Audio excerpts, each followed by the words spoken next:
Toyota versus Honda. These two have been battling it out for decades, and that continues right now here in the dirt.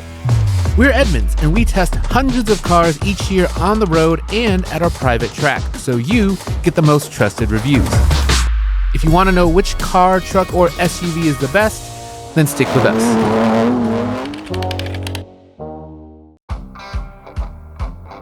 When you're out on the trail, the last thing you want is to get stuck somewhere, and that's why we love testing on the hill climb. You gotta have enough traction management, low-end torque, and clearances, or you're gonna have a bad day.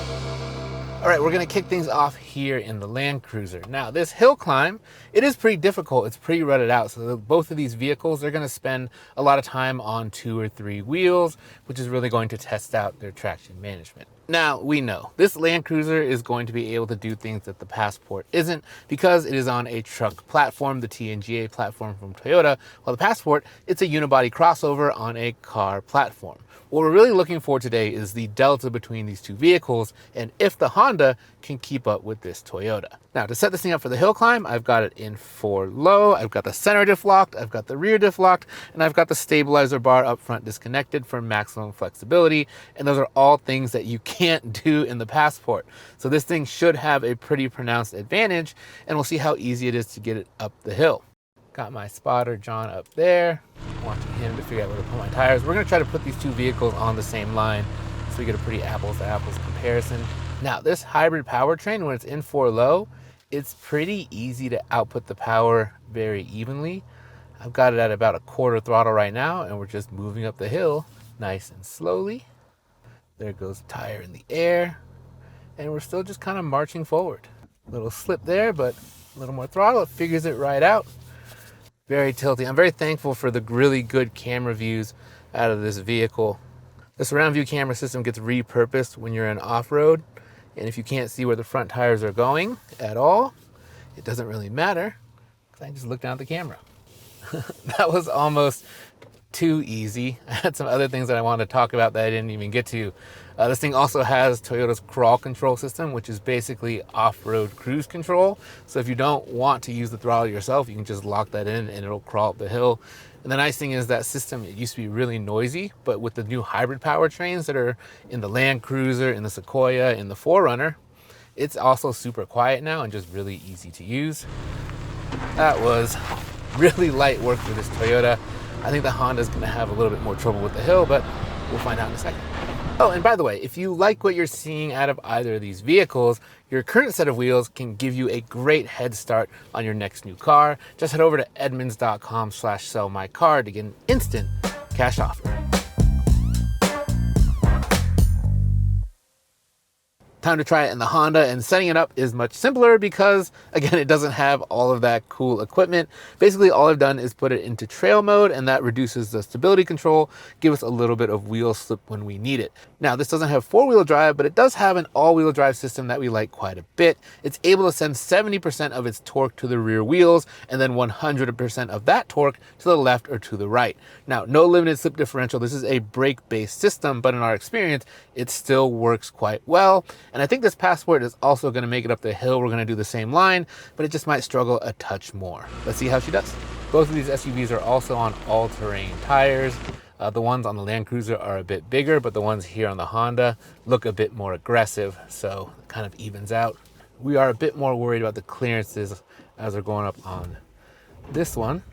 Oh, we're already starting to slip a little bit. Just a little more throttle there. We got through. Following my spotter up there, make sure we go on the same line. It's taking a little bit more throttle to get through some of these situations in the Passport. The wheels are definitely slipping a bit more. I also have to say that the camera system in the Toyota is much better. The one here is not bad. That one in the Toyota, though, is quite good. This thing doesn't quite walk up in the same way that the Land Cruiser did. There's wheel in the air. No low range, but the throttle output is pretty consistent. I'm maybe at like 1/3 to 1/2 throttle when I need it.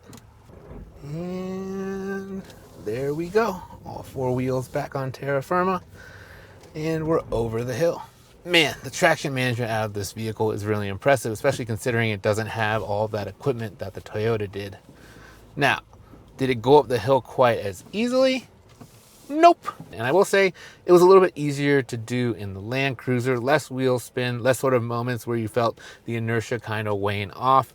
But that's not to say that the Passport was impressive. The traction management on this thing is fantastic. So slight win for the Land Cruiser, but this thing, I think it's still really impressed. Scene 3, take 1.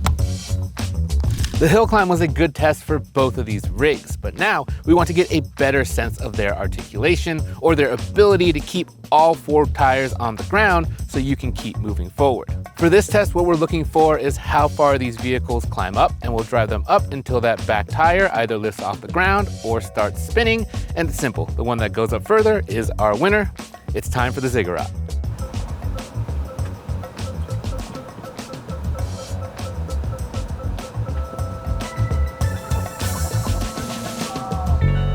That's pretty good.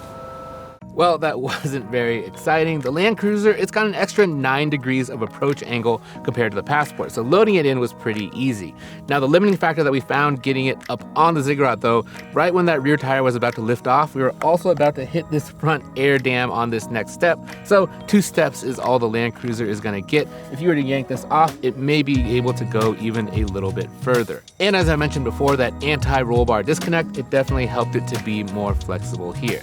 Now, while it's up on the Ziggurat, we also took a look underneath. This has underbody protection on it. That is a dealer installed option for $805. It's gonna give you a front skid plate as well as covering for the transmission.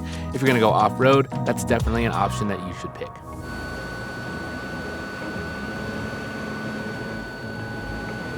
Up, nerf. Now, as you can see, the Passport only made it up 1 step, handing the win easily to the Land Cruiser. Now, this TrailSport edition of the Passport, it does have thinner anti-roll bars, and that's supposed to increase the amount of articulation that you can get over the standard vehicle. But we weren't able to even fully test that because the limiting factor for this was its clearance. As you can see, if we went any further, we're gonna scrape this part, so we had to stop, and that rear tire is still firmly planted on the ground. I kind of wish that this wasn't here so we could see what this thing was made of, but such is life. Now, underneath, you're also getting pretty good protection. There are big skid plates down there that Honda says can handle the full weight of the Passport crashing down on the rock, and we also like that you don't have to pay any extra for them.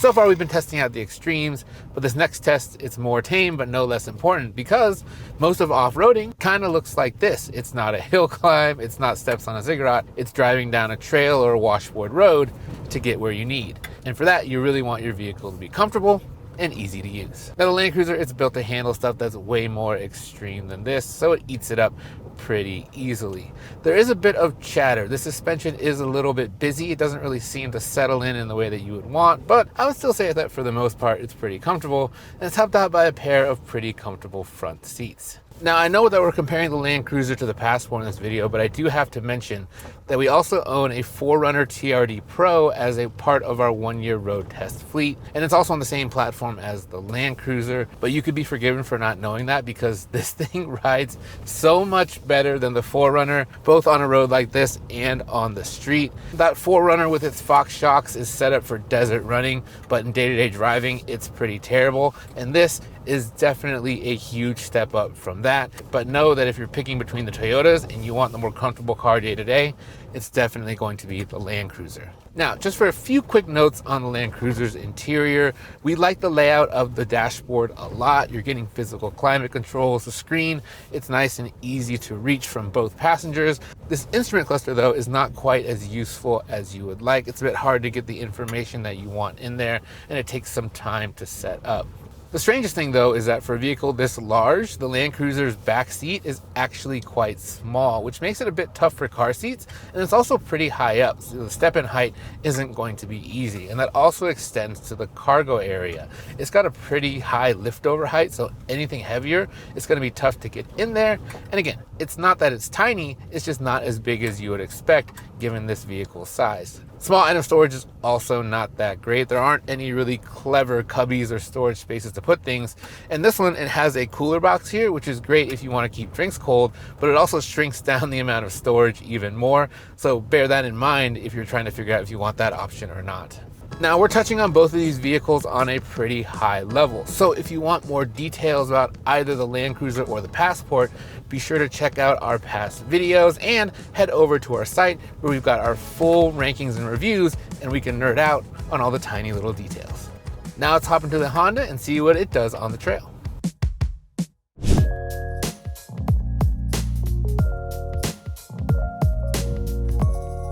Similar to the Land Cruiser, the Passport and TrailSport form feels a bit overqualified for a washed road like this. It'll get you up and down any trail rather easily. And I do think that the ride quality here is a bit better, and it's also just more comfortable overall. This cabin is actually about 3 inches wider than that in the Toyota, so it feels a lot roomier. And I also really enjoy the seats here in the Honda as well, front and rear. Once again, I'm in trail mode, and this thing is just kind of eating this up really easily. When it comes to on-road driving, the Passport is also going to be more comfortable. The way to think about it is the smoother that the road is, the better the Passport is going to be compared to the Land Cruiser, just because of how it's set up. That's really what it is built for. And I think that there will be a tipping point where it might get too rough or too rutted, and at that point the Land Cruiser would become more comfortable. But hey, any road like this where you're headed to a campsite or you're going to go down a fire road to get to a nice view, the Passport is going to be the more comfortable of the two. Now, I think the Passport is going to enjoy an advantage when it comes to day-to-day stuff, especially for families. Its back seat is just a lot bigger, which makes it a lot easier to install car seats, and there's just more room for everyone. And its cargo area is also a lot more useful. It's super wide. They did a great job of pushing it out all the way to the wheel wells, and it's also got a really nice underfloor storage bin that's a great place to store dirty items. And it's also got much better small item storage, so there's plenty of little cubbies to put all the stuff from your pockets. Once again, I think both SUVs did quite well on the trail ride, but the slimmest of advantages goes to the Passport, just because that ride quality is a hair better. But honestly, I think you'd be quite happy with both, unless you're trying to bring the whole family along, in which case you definitely want to be in the Honda.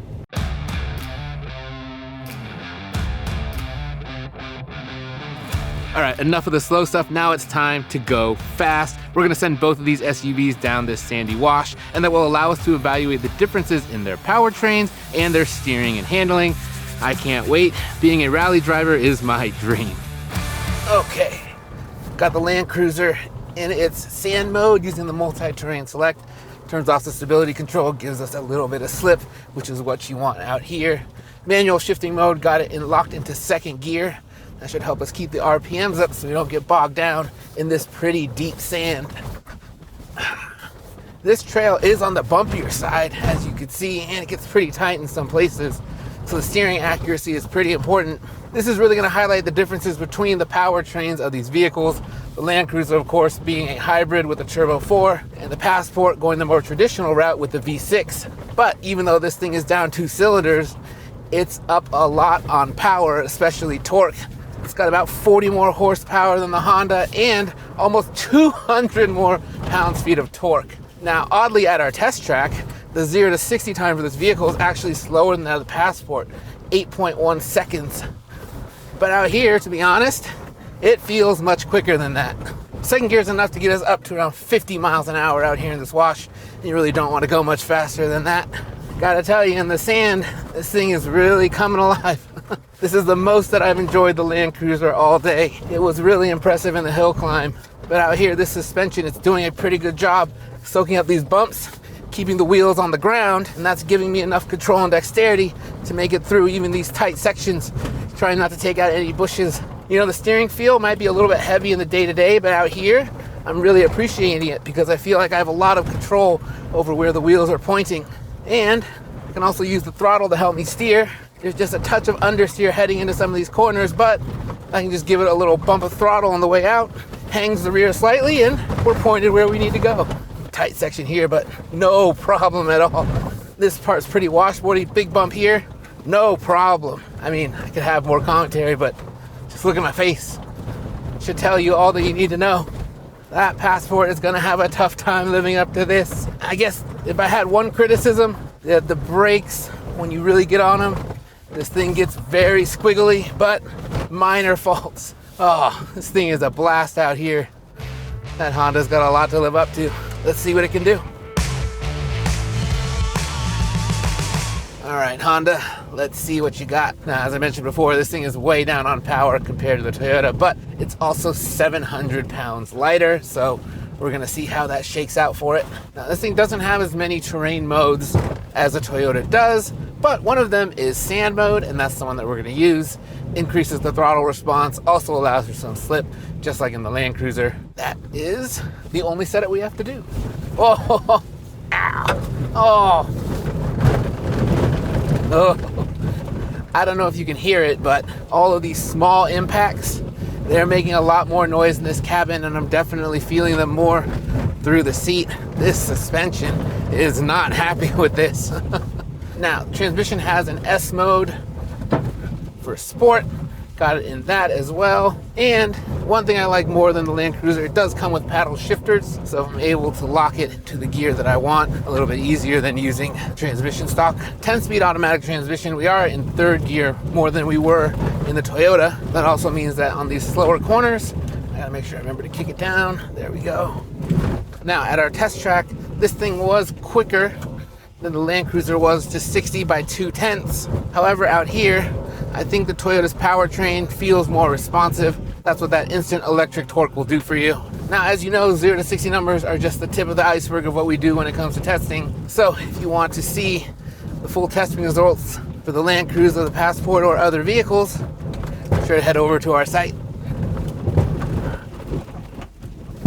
Oh, and the steering, it's not nearly as good either. I don't know if you can tell, but my hands are working a lot harder here. A lot of sawing at the wheel. Now, a lot of these bumps that the Toyota was taking with just a shrug, they're making the Passport really unhappy. Big bump right here, and oh, had to lay off. I would say some of the stuff that we're taking at 40, 45 miles an hour in the Toyota can only do it about 30 here because the suspension just gets overwhelmed so easily. And that's really highlighting the differences in their construction. Well, I like the powertrain in the Toyota just a little bit more. The real big difference between these vehicles is in that suspension and in the handling of the steering. You can just tell that the Passport, it's not really comfortable out here. And when the rig isn't comfortable, you're not comfortable either. Easy win here for the Land Cruiser. I think I might hurt my neck. Before we wrap things up, if you've been enjoying our videos, the best way to help us make more of them is a like and subscribe. And if you have any questions about the Land Cruiser or the Passport or anything else you'd like to see us test off-road, let us know in the comments below. We do read them all.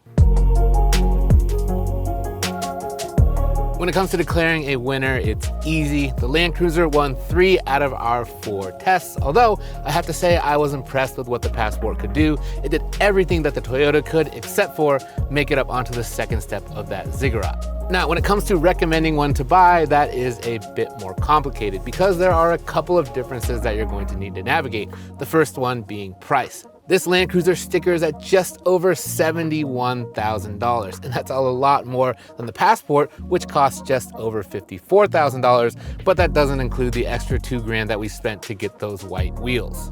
That $17,000 price gap is a lot to pay for the extra capability of the Land Cruiser, so I would really only recommend this vehicle for people who are going to use it. If your regular activities don't include more hardcore off-roading like the wash, like climbing over rocks, then you're probably better served with a Passport, and that will also offer you better day-to-day livability, a smoother ride, a better interior, all at a much lower price. While I'd be very tempted to buy a cheaper version of the Land Cruiser and build it up myself, I don't know if I'd have time for that, and I don't think that my lifestyle would support such an off-roading vehicle. The one for me is probably the Passport because the most off-road I go is a trip to the snow or a trip through a national park. And the Passport, it's the perfect speed for that.